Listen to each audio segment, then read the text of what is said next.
তোমরা কি জানো যে কোনো একটি দেশকে সমৃদ্ধ বা কোনো একটি দেশকে উন্নয়ন বা কোনো দেশের অর্থনীতিকে মজবুত করতে প্রাকৃতিক সম্পদ কিন্তু অনেকটা গুরুত্বপূর্ণ ভূমিকা পালন করে।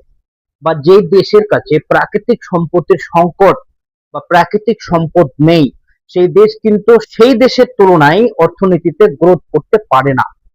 আজকের ক্লাসে আমরা সেটাই জানবো যে আমাদের দেশে ভারতবর্ষে খনিজ সম্পদ হচ্ছে কি প্রাকৃতিক উপাদান, এবং আমাদের দেশে অর্থনীতিতে অনেক বড় ভূমিকা পালন করে এই খনিজ সম্পদ। আমরা এই ক্লাসে এটা বিস্তারিত জানবো ভারতের খনিজ সম্পদ সম্বন্ধে। Hello everyone, welcome to a new class. আমরা আগে থেকে জানি যে ভারত হচ্ছে একটি খনিজ সম্পদ সমৃদ্ধ দেশ, এবং ভারতের মধ্যে আমাদের দেশের মধ্যে বিভিন্ন প্রকার খনিজ সম্পদ আমরা পাই। কিছু কিছু খনিজ সম্পদ হচ্ছে সীমিত, এবং কিছু কিছু খনিজ সম্পদ হচ্ছে অটেল বা প্রচুর। তাহলে এই ক্লাসে আমরা সেটাই সম্পূর্ণ জানবো। খনিজ সম্পদ কি? খনিজ সম্পদ হচ্ছে যে ভূগর্ভের ভিতর থেকে যেসব উপাদান পাওয়া যায়, এবং যেসব উপাদানকে কাজে লাগিয়ে নগর উন্নয়ন, দেশ উন্নয়ন এবং দেশের অর্থনীতিতে গুরুত্বপূর্ণ ভূমিকা রাখে এবং দেশের অর্থনীতি বাড়াতে সাহায্য করে, সেই সব পদার্থগুলিকে বলে খনিজ সম্পদ। তাহলে প্রথমে আমরা সংজ্ঞা জেনে নিই। সংজ্ঞা কি? যে খনিজ সম্পদ কি, বইয়ের ভাষায় সংজ্ঞা কি বলছে, খনিজ সম্পদ কি। আমরা আগেই জানি যে মাটির নিচ থেকে বা ভূগর্ভ থেকে যেসব উপাদান পাওয়া যায় সেগুলো হচ্ছে খনিজ সম্পদ। কি বলছে এখানে? যে পৃথিবীর অন্তরস্থল থেকে যে সকল প্রাকৃতিক পদার্থ উত্তোলন করে শিল্প, কৃষি, পরিবহন, বিদ্যুৎ প্রভৃতি ক্ষেত্রে ব্যবহার করা হয় তাকে খনিজ সম্পদ বলে।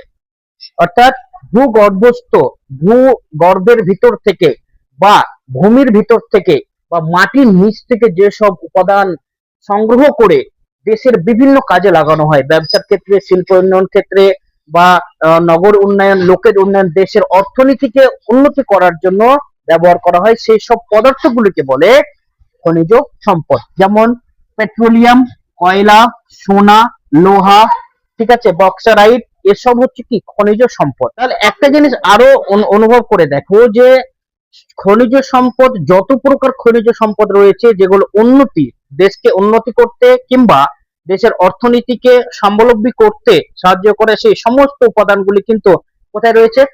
মাটির নিচে। এবং মাটি কোথায় রয়েছে? মানুষের পায়ের নিচে। তাহলে একটা প্রাকৃতিক কি বড় একটি নিদর্শন দিয়েছে যে সমস্ত এক্সপেন্সিভ জিনিসগুলি, যেগুলো থেকে দেশ উন্নতি হবে, মানুষ সমাজ উন্নতি করবে, নগর উন্নয়ন করবে, সেই সবগুলো রয়েছে মানুষের পায়ের নিচে। তারপরে 2 নম্বর বলছে কি ভারতের খনিজ সম্পদের বৈশিষ্ট্য। ভারতের খনিজ সম্পদের বৈশিষ্ট্য 1 নম্বরে বলছে কি ভারতে বিভিন্ন প্রকারের খনিজ সম্পদ পাওয়া যায়।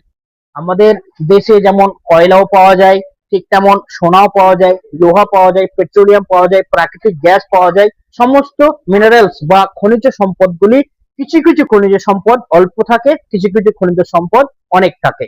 তারপরে 2 নম্বর বৈশিষ্ট্য বলছে কি কিছু খনিজের মজুদ প্রচুর, আবার কিছু খনিজের মজুদ সীমিত। এই যেটা বললাম যে কিছু কিছু খনিজ সম্পদ রয়েছে সেগুলো হচ্ছে প্রচুর, মানে অনেক রয়েছে, আবার কিছু কিছু খনিজ সম্পদ রয়েছে সীমিত, মানে অল্প পরিমাণে রয়েছে। তারপরে 3 নম্বর বৈশিষ্ট্য হচ্ছে কি খনিজের বন্টন দেশের বিভিন্ন অংশে অসমভাবে হয়েছে। অর্থাৎ যেসব খনিজ সম্পদগুলি আমাদের দেশে পাওয়া যায়, সমস্ত খনিজ সম্পদ কিন্তু দেশের এক কোনো স্থানে পাওয়া যায় না। দেশের বিভিন্ন অংশে বা দেশের বিভিন্ন রাজ্যে, দেশের বিভিন্ন বিভিন্ন জায়গাতে বিভিন্ন বিভিন্ন ধরনের খনিজ সম্পদ পাওয়া যায়। কোনো এক জায়গায় কয়লা বেশি পাওয়া যায়, তো কোনো এক জায়গায় সোনা পাওয়া যায়, কোনো এক জায়গায় লোহা বেশি পাওয়া যায়, কোনো এক জায়গায় বক্সারাইট পাওয়া যায়। তাহলে যে খনিজ সম্পদ, ভারতের খনিজ সম্পদ, সেগুলো কিন্তু নির্ধারিত একটি কোনো স্থানে পাওয়া যায় না, দেশের বিভিন্ন অংশে বিভিন্ন ধরনের খনিজ সম্পদ পাওয়া যায়। তারপরে 4 নম্বর বৈশিষ্ট্য বলছে কি কিছু খনিজ যেমন লোহার আকরিক, কয়লা, মিকা, বক্সারাইট ইত্যাদি ভারতের শিল্পায়নের ভিত্তি। অর্থাৎ মানুষ যে শিল্প উন্নয়ন করছে, শিল্প উন্নয়ন কি জন্য করছে? নিজের সুবিধার জন্য, নিজের চাহিদা পূরণের জন্য মানুষ শিল্প উন্নয়ন করছে। মানুষের চাহিদা পূরণের জন্য আমরা উন্নয়ন করি, মানুষের চাহিদা পূরণের জন্য আমরা শিল্প উন্নয়ন করি। বিভিন্ন প্রকার উন্নয়ন, নগর উন্নয়ন হোক, শহর উন্নয়ন হোক, গ্রাম উন্নয়ন হোক, দেশ উন্নয়ন হোক, সমস্ত কিছু উন্নয়ন কিন্তু মানুষের চাহিদা পূরণের তাগিদেই হচ্ছে। মানুষের যদি কোনো জিনিসের চাহিদা কম থাকে তাহলে তো সেই জিনিসটা প্রস্তুত করা বা উৎপন্ন করা অর্থক হবে, অর্থহীন হবে। তাই সমস্ত কিছু উন্নয়ন কিন্তু মানুষের চাহিদা পূরণের জন্যই হচ্ছে। ভারতের খনিজ সম্পদের মধ্যে যেমন বক্সারাইট, লোহা, ঠিক আছে, এইসব কয়লা, এইসব কিন্তু শিল্প উন্নয়নের কাজে লাগে। যেমন ধরে নাও, শিল্পে কি থাকে, বড় বড় কলকারখানাতে কি থাকে, মেশিনারিজ থাকে। আর সেই সব মেশিনারিজ উৎপন্ন হয়, তৈরি হয় কি থেকে, লোহা থেকে। তাহলে লোহা না হলে শিল্প উন্নয়ন হবে না। এবার যেমন কয়লা, কয়লা দিয়ে বিভিন্ন ফ্যাক্টরিজ বা বিভিন্ন কোম্পানি, বিভিন্ন শিল্প চলে। তাহলে কয়লা, লোহা, মিকা, বক্সারাইট, লোহার আকরিক, এই সমস্ত গুলি কিন্তু কোনো শিল্পকে উন্নয়ন করতে, কোনো ফ্যাক্টরিজ, কোনো কোম্পানিকে উন্নয়ন করতে, কোনো শিল্প উন্নয়ন করতে এইসব পদার্থগুলি বা খনিজ সম্পদগুলি মুখ্য ভূমিকা পালন করে। ভারতের প্রধান খনিজ সম্পদ সমূহ, যে কি কি খনিজ সম্পদ ভারতে পাওয়া যায় এবং এই সব খনিজ সম্পদগুলি দেশের কোন কোন জায়গাতে পাওয়া যায়। 1 নম্বর বলছি কি, লোহার আকরিক। লোহার আকরিক কোন কোন রাজ্যে পাওয়া যায় খনিজ হিসাবে? একটা হচ্ছে ঝাড়খণ্ড, উড়িষ্যা, ছত্তিশগড় এবং কর্ণাটক। তারপরে 2 নম্বর হচ্ছে কয়লা। কয়লা কোন কোন রাজ্যে পাওয়া যায়? ঝাড়খণ্ড, পশ্চিমবঙ্গ, ছত্তিশগড়, উড়িষ্যা। তারপরে বক্সারাইট, 3 নম্বর হচ্ছে বক্সারাইট। বক্সারাইট কোথায় পাওয়া যায়? উড়িষ্যা, ছত্তিশগড়, মহারাষ্ট্র, গুজরাট। তারপরে 4 নম্বর হচ্ছে মিকা। মিকা কোন কোন রাজ্যে পাওয়া যায়? একটা হচ্ছে ঝাড়খণ্ড, অন্ধ্রপ্রদেশ। তারপরে হচ্ছে চুনা পাথর। চুনা পাথর কোথায় পাওয়া যায়? রাজস্থান, মধ্যপ্রদেশ, গুজরাট এবং অন্ধ্রপ্রদেশ। তারপরে 6 নম্বর হচ্ছে তামা। তামা কোথায় পাওয়া যায়? রাজস্থান এবং মধ্যপ্রদেশে। তারপরে 7 নম্বর হচ্ছে সোনা। সোনা কোথায় পাওয়া যায়? কর্ণাটক এবং ঝাড়খণ্ডে। তারপরে প্রাকৃতিক গ্যাস। প্রাকৃতিক গ্যাস কোন কোন রাজ্যে পাওয়া যায় খনিজ হিসাবে? সেটা হচ্ছে আসাম, গুজরাট, কৃষ্ণগড়, যেটা পশ্চিমবঙ্গের একটি অংশ। তাহলে এই খনিজ সম্পদ বা এই মিনারেলস গুলি হচ্ছে ভারতের প্রধান মিনারেলস বা ভারতের প্রধান খনিজ সম্পদ, যেগুলি এক এক করে আমি বললাম এবং কোন রাজ্যে পাওয়া যায় সেটা বললাম। 1 নম্বর কি, লোহার আকরিক। 2 নম্বর কয়লা। 3 নম্বর বক্সারাইট। 4 নম্বর মিকা। 5 নম্বর চুনাপাথর। 6 নম্বর তামা। 7 নম্বর সোনা। 8 নম্বর প্রাকৃতিক গ্যাস। এই 8টা হচ্ছে ভারতের প্রধান খনিজ সম্পদ এবং এই 8টি খনিজ সম্পদ কিন্তু দেশের কোনো এক প্রান্তে পাওয়া যায় না। দেশের বিভিন্ন প্রান্তে, বিভিন্ন রাজ্যে বিভিন্ন ধরনের খনিজ সম্পদ পাওয়া যায়। তাহলে এই ক্লাসে আমরা শিখলাম কি, জানলাম কি, যে খনিজ সম্পদ কি।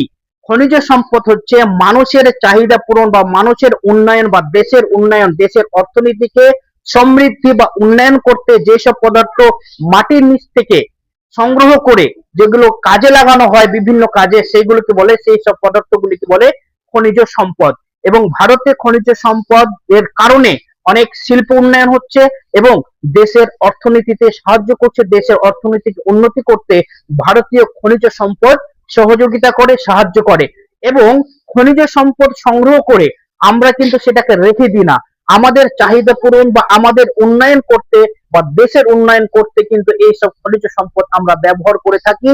এবং ভারত একটি খনিজ সমৃদ্ধি বা খনিজ সম্পদ সমৃদ্ধ দেশ, এটা আমরা এই ক্লাসে জানলাম। তোমরা খুব মনোযোগ সহকারে এই ক্লাসটি শুরু থেকে শেষ পর্যন্ত দেখবে এবং নোট তৈরি করবে, যাতে করে ভারতের খনিজ সম্পদ সম্বন্ধে ছোট ছোট বিষয়গুলি তোমাদের না ছুটে এবং পরীক্ষায় যে কোনো প্রশ্ন, খনিজ সম্পদ, ভারতীয় খনিজ সম্পদ সম্বন্ধে যে কোনো প্রশ্নের উত্তর তোমরা নির্দ্বিধায় ভাবে দিতে পারো। আজকে ক্লাস এখানে শেষ। ভারতীয় খনিজ সম্পদ এখানে শেষ।